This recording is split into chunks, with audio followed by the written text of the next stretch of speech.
So what does SMART goals have anything to do with fighting heart disease? Well, today, we not only want to show you how to set amazing SMART goals, but exactly how they can benefit you on your journey to fighting heart disease. So let's get started.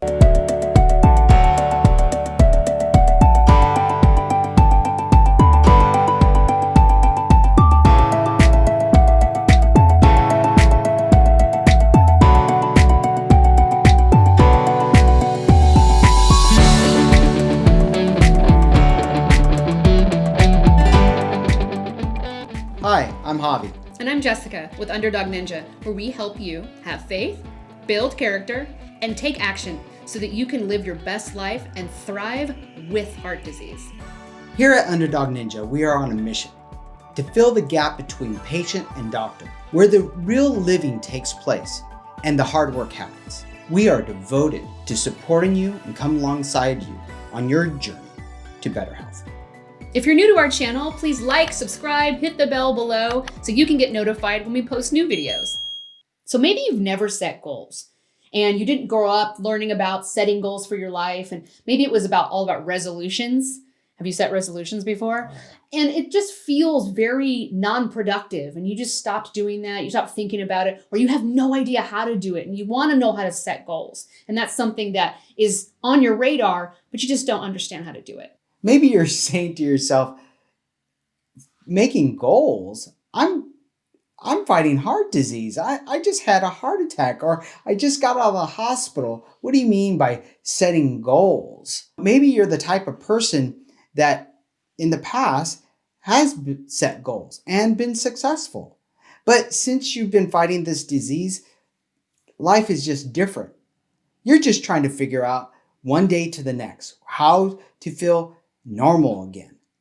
And so setting goals, it seems like something from the past that maybe you're not going to be able to experience. That's just not for you anymore. And we want to tell you that there's still hope in that. Look, setting goals and meeting your goals are very rewarding. So what we want to do is we're going to show you how SMART goals are very relevant to your fight against heart disease. Okay, so step number 1 is being specific. You want to make these goals as specific as possible. Don't be generalizing your goals like New Year's resolutions. You've set New Year's resolutions. Right. And these things always fail, mostly because they are hopes and dreams and intentions, but they are endeavors. They're not goals. Goals need to be specific and something that you can know when you're meeting it, how you're meeting it. So, for instance, things like how many pounds I want to lose, by when. Be very specific on your health goals. Be very specific on your financial goals. Step number 2 is measurable. And I almost jumped into that in step 1 because they go together. Specific and measurable go hand in hand because you cannot measure them unless they're specific. You have to make it so that you can measure these. When you're going to end up meeting the goal is dependent on being able to increment, right, how many pounds I have lost. If I want to lose 20 pounds, I have to know how long it's going to take me to lose 5. And then I have to add on to that and go, okay, so then by 20, it would be this amount of time. Mm-hmm. You have to be able to measure, especially with financial goals, obviously, but even with things like parenting. If I want my child to be able to accomplish this, or I want to be this kind of parent, what kind of skills would I need to accomplish by then? So you need to be able to measure the steps. So I need to know if I'm going to be this kind of parent or have this kind of skill or this reaction, and I need to learn these skills, how long will it take me to learn those skills that I need to accomplish this goal? And then I can measure that when we're talking about all of the different things that go into setting goals. You know where you are, and you never know where you are, and you can never stay encouraged if you don't know how to measure your goals. So step 3, actionable. Your goals need to have action involved with them. They have to be goals that you set that require you to participate with some sort of action, right? It can't be something that just happens to you, that comes along and poof, it's done. No, it's not gonna work out that way. You have to have some action steps for that goal in order to reach that goal. It's just the part that we have to take responsibility. Right. And that's right? the thing. You talked about being intentional. Yeah. You can't be intentional without action. You can't be intentionally arbitrary Mhm. or participating. Right. So action, it seems obvious, but a lot of times we'll set goals for things for other people to be doing in our lives or the world, something to be happening. No, our goals are something we are going to carry out, that we're going to implement. So they need to involve action. And then step 4, realistic. Okay. Your goals need to be realistic. And what I mean by that is you're not going to set goals that are beyond your realm of reality. I mean, maybe you are a hiker, but for me, I'm not going to set a goal that I'm going to be climbing Mount Everest. Okay. I'm just not. But the thing is for me, even though I enjoy hiking, I'm not going to set that goal for myself. So just be realistic on your realm of possibility. I'm not saying don't challenge yourself. Don't misunderstand me. Please do. That's what goals should be. They should be challenging, but they need to be realistic, right? Right. And it's something that I think a lot of us get really caught up in, this part of SMART goals where it's like, well, what's realistic for you isn't realistic for me. And then we kind of like let ourselves off the hook and say, well, it's not realistic because I don't like that. And it's not realistic because I don't think I can do that, or I'm not good enough. And all of our imposter syndrome comes in and we're like, oh, it's not really me. And no, I mean realistic at all. Like, I'm not going to have a goal that requires me to be a man. Okay.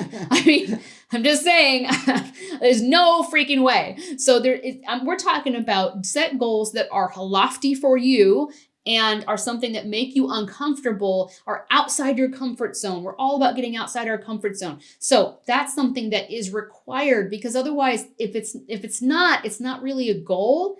It's just a plan.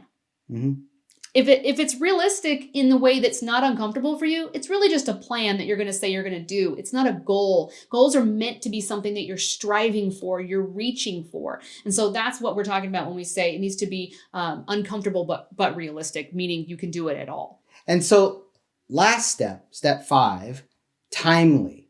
And what I mean by that is, like I said in the beginning, don't be vague, okay? You have to set a time of completion. Even a point where you can evaluate your goals, right? You're going to set a certain timeline. Well, where am I with setting that goal on a particular time period? So if you want to be at, say, 6 months from now, you want to be at a particular point in your goal, then you have to set that date. Set a date. Because if you don't set that date and let it be vague, then you'll never meet that goal. It's just be some goal that's sitting out there with some, well, when I get to it, and then 5 years from now, you're still trying to get to it, right? Right. I mean, how many of us have set the same goal year after year? Well, that's because we've made the mistake of not setting a date and committing to that date. And a lot of times, so we're talking about heart disease, we think we can't set dates because we don't know what's going to happen in our life. Right. Forget that noise. Look, set the date. And here's the reason why I think that psychologically, it's one of those things that all of us humans do. When you have a meeting to be at, when you have to be at work, when you have to be somewhere, you have to show up for something. Don't you find a way to make that happen? Because in your mind, it's non-negotiable. I have to show up for work on time. I have to be at this meeting. I got to be at my daughter's soccer game. I have a time to be there, and we make it happen, right? But if it's like, well, they didn't really say I had to be there, or there's not a time, or I have to do this for my neighbor sometime this month. When does it happen? The night before the last day of the month. Yep. Why? Because we don't have any pressure. So this is a way of putting pressure on yourself so that you will accomplish this and make it something that you need to accomplish for a reason. And we'll get into that. Right. Healthy pressure. Healthy pressure. Right? We're not talking about stressing you out. Just healthy pressure to, again, challenging. Right. Challenging goals, healthy pressure. What does SMART goals have to do with fighting heart disease? So when you think about setting goals, what does setting goals do for you? Whether you have heart disease or not, this creates purpose. It creates intention. It creates hope. Right. It creates victory, right? When you accomplish the goal. Right. These are all things that feel like you've lost it. When you get heart disease, when you're fighting heart disease year after year, and you're setting your goals year after year, you feel like you've lost hope, you've lost purpose, you've lost intention, right? These are things that go away and you feel like you can never get back. When you start to implement setting SMART goals again, or for the first time, and you're fighting something like heart disease, even if it's not heart disease, this is something that will help you regain and rediscover your purpose, your intention, your hope, your calling even. Exactly. One of the other things it does, it provides, believe it or not, healing. Okay. Remember earlier I said, I was giving you that realistic example, being realistic. And I said, oh, I'll never climb Mount Everest. At least I'm not going to challenge myself today that far. That's not in my goals. But I mentioned that I like hiking. I actually love hiking. But there was one point in my life that I hadn't even tried it. Okay. And so it happened to be right after my bypass surgery. Okay. And I was in that space that I talked about where I didn't know where my life was going. Everything seemed to be upside down. My life was really turned inside out. And I knew that I needed to do something. So what I did is I decided, well, I want to start to hike. And there was one particular trail that I put on my goals list. And it was a challenging one. And so at first, because after bypass surgery, you have a lot of things going on here, and breathing is part of it. It's really hard to breathe. And I couldn't get that far. I mean, I hit that trail and I knew I wanted to hit that peak, and it was a great hike, but that first hike was kind of devastating for me, but it gave me a baseline. And eventually I kept going every week, a little bit further, a little bit further. Now I went to my rehab and I did all types of different exercise on the other days in between that week. But I made it a goal and set it out that I would hit that trail every week.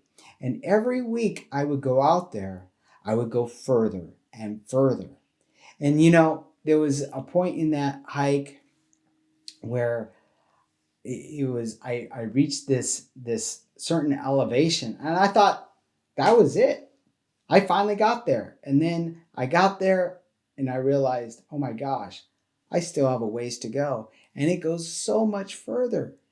Oh, that was pretty devastating to me also. I thought, oh man, I reached my goal a lot sooner. I was psyched. Oh wow. But I realized I had to go a little bit further. I had to push a little bit harder. So I went back and I reevaluated things and worked at it. And then a few weeks later, I accomplished that goal. So why do I mention that? Now look, that goal is everything that we talked about. It was a SMART goal. It was a specific goal. And obviously it was measurable. I was able to measure each time I hit that goal, that trail, how far I went. Every time I had to turn back, I stopped. I kind of took a picture, either it was a mental picture or an actual picture of where I was. And so I knew when I hit the trail again, I just needed to go a little bit further than that. So that really helped me. Then, obviously, again, it's actionable. I had to take action. But I had to not take action on that specific day. It was all the other action points I had to take. I had to continue my rehabilitation. I had to continue to exercise my lungs. I had to continue to walk and strengthen my body in other ways every day in that week. So it was actionable all week long. And it was realistic. I felt it was realistic. It was challenging. Oh my gosh, it was challenging, but it was realistic. I got a hiking partner. I joined hiking groups and figured out how I could get better. I did the research on what I needed to do, what type of shoes I needed to get, how to prepare, how to exercise in order to prepare for that type of hike I was going against. Then lastly, it was timely. I did set a timeline for that goal. I wanted to reach it by an X amount of months. And I met that goal. That means in some days, that time when I was kind of defeated, that lasted for maybe a half a day. And then I went back and I reevaluated things and I figured out, okay, what do I need to do? Because it was a lot further than I expected. My research didn't go that far to figure out how long the hike was. I just saw this peak and I wanted to hit it. So I had to reevaluate my timeline. I had to figure that all out. So it was meeting all those goals. It was a timely goal. I committed to that goal. I had my completion date written out, and then I had to, once I kind of hit some stumbling blocks, I had to reevaluate. How is that healing? Well, number one, it got me off the couch. It got me out of the dark pit that I was in. I got outside. I met people. I met even other people that were recovering like me from disease, even from cancer, from not just heart disease, but from cancer. Some people that had knee surgeries or back surgeries, and they had their own stories and they were fighting too. And I was alongside with them. So it was very healing spiritually and physically. I think from that point on, I knew that there was hope for me beyond. And I love what you disease. said about how that's a SMART goal and how that is relevant to heart disease. Because see, we think of SMART goals as things like, weight loss or a habit change or maybe a financial goal or how much money we want to save or something like that, or a vacation we want to go on or something we want to buy and save up for, right? But I just love this goal. This story is so relevant because to heart disease in particular, because it was a goal that was challenging and amazing for him to look forward to, but it doesn't seem like it was a SMART goal, meaning it wasn't measurable, it wasn't specific, but it was. And he did the research behind it. And what's it going to take? And what kind of capabilities do I need? And what do I need to buy? And all the things that are involved in the goal. But the goal itself was the catalyst, right? It was the means to the end of creating what? Recovery, hope, intention, purpose in his life. And from then on, he was a different person. But this was the main catalyst for his recovery. So the goal doesn't have to fit inside of a box, but it does have to be a SMART goal so that you know when you reach that goal, how to reach that goal, how to measure that. And it completely can encompass the things that you need to recover and to heal when dealing with heart disease. And let's say you haven't just come off of a surgery or a stent or something, but you're like, well, okay, but I just got diagnosed and I don't know what I'm supposed to look forward to in my life now. I hear that story a lot. This may be the very thing that you need to do and sit down, write out some SMART goals, set an intention for yourself for this year, and move towards that in your life. It will move aside that identity that you've wrapped around heart disease and begin to wrap your identity around these new goals, in this new identity that you've put in, this purpose for your life, and not make it all about heart disease. And I think that you will gain more hope and more intention moving forward. And that's what we want for you ultimately. So question of the day. What's your favorite outdoor activity that you could set a goal with that would give you the same hope and intention that you feel like you could accomplish realistically and measure that goal within a few short months? We'd love to know. Put that in the comments below. Thank you so much for watching. If you need help with your fitness and nutrition goals, click on the link in the description. And this link's going to take you directly to our resource page on our website where you can download our free quick start guide for nutrition and fitness. and a free meal plan to help you get started on the right foot this year with those goals.